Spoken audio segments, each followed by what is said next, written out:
Hey guys, it's Jessie here from Tonkadale, and today we're planting a fall container. We can all just breathe this collective sigh of relief. The days are cooling off, the children are at school, and we are ready to bask in the glories of fall. Apples and pumpkins and mums. The best of the season. Today I'm going to plant a 14-inch container, and I thought this drop-in would look really cute in this amazing basket. So what you need to do is you want to line your basket with plastic or put a big plastic saucer in the bottom so you don't have moisture building up in that basket. So I have my drop-in ready, switcheroonie here. When you're planting your fall containers, you're going to want to use fresh soil. I have my bag of Tonkatera here. Just for your information, one bag of Tonkatera is enough to fill two 12-inch pots. I am using a 14-inch pot, so if I wanted to do 2 pots, I'd pick up 2 bags. Let's add a little bit here.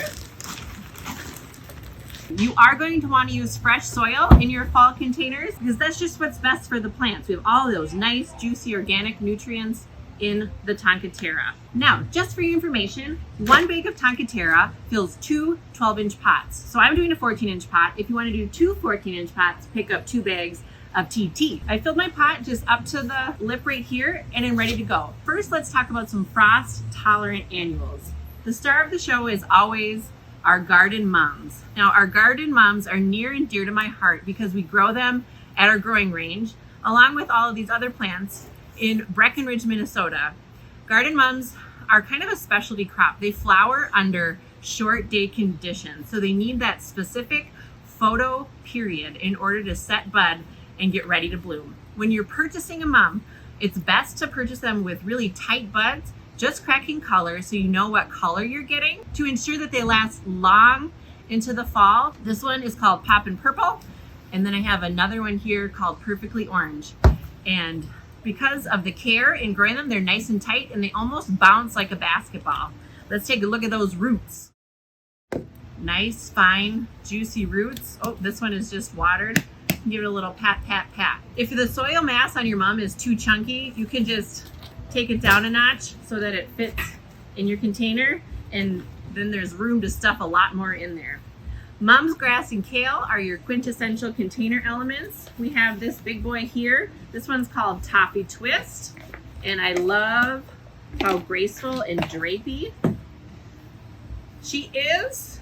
So I'll give her a little root tickle, boost her up right here in the middle. As you're planting your fall containers, you want to pack them nice and tight. Things aren't going to be rapidly growing with our shorter days and cooler temperatures, so get them nice and full so you don't have to wait for things to fill in like we do in the spring.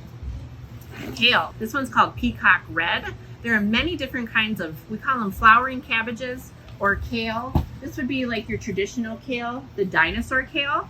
The thing about kale that's really amazing is as the night temperatures get cooler, the color becomes more intense. So because this one is purple, the purple veining and the purple center will become much more intense as we get cooler nights, and almost like happens right before your eyes, just like magic. So I'm gonna pop this one right in the front. Now we always need something trailing, right? We like to use this variegated Algerian ivy as a nice accent plant in the fall. You may have used this in the spring. If you still have it in your containers, it's probably touching the ground by now. But this is a great one to add. I like to pop in 2, one on the front and one to the side. You gotta kind of cut that hard edge of the mum because it is so chunky.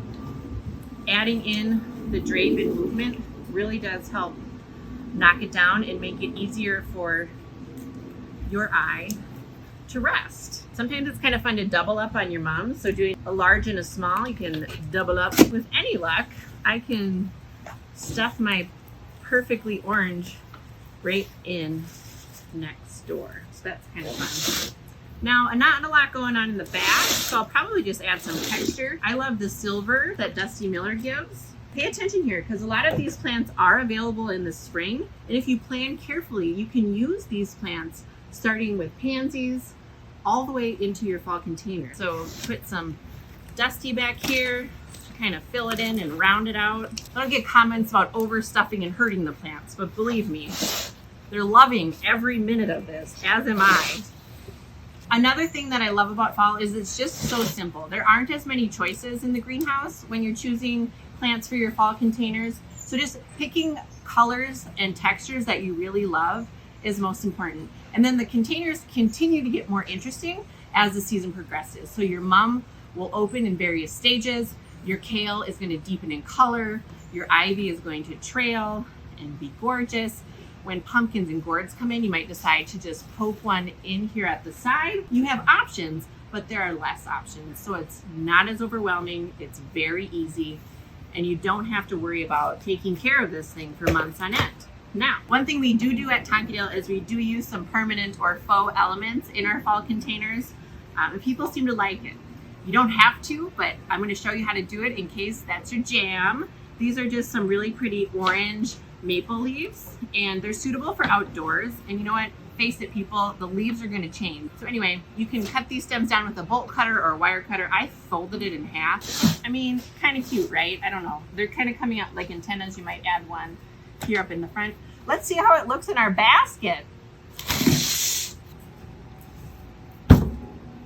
All right, when using baskets outside, there is going to be wear and tear on your basket. So if you can keep the bottom dry or elevated off the ground, that's great. You do want to line the inside with some sort of plastic so that it's not constantly experiencing moisture. But the good thing about fall is we're not going to be watering these containers twice a day because it's not as hot and the sun exposure isn't as long. So we're a little safer here. I don't know.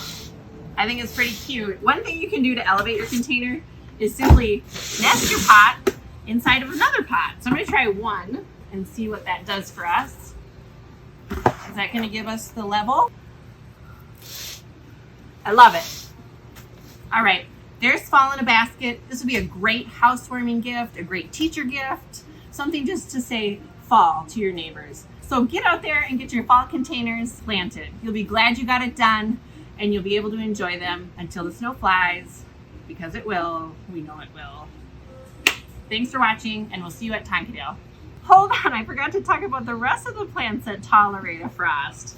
We have my favorite, Spring Ride, the little black dress of annuals. We have your English ivy, and this is the variegated one, commonly known as Glacier. You can get some veggie foliage in here. This is bull's blood beets. It adds some really cute red and pink tones. Ooh, there's some kale coloring up. Cute little button. For trailing, we have the Gold Mound Sedum and Lysomachia Goldilocks, both very tolerant of cool weather and a frost. Herbs are sometimes a great addition as well. You can have this in your pots until Thanksgiving, and then go out there and chop it off and stuff it in your turkey. Rosemary, parsley, sage, all cool weather tolerant. Another grass option, this is Amazon Mist. And I love that sagey green. That would look cute with any of these. So mix and match and just have fun.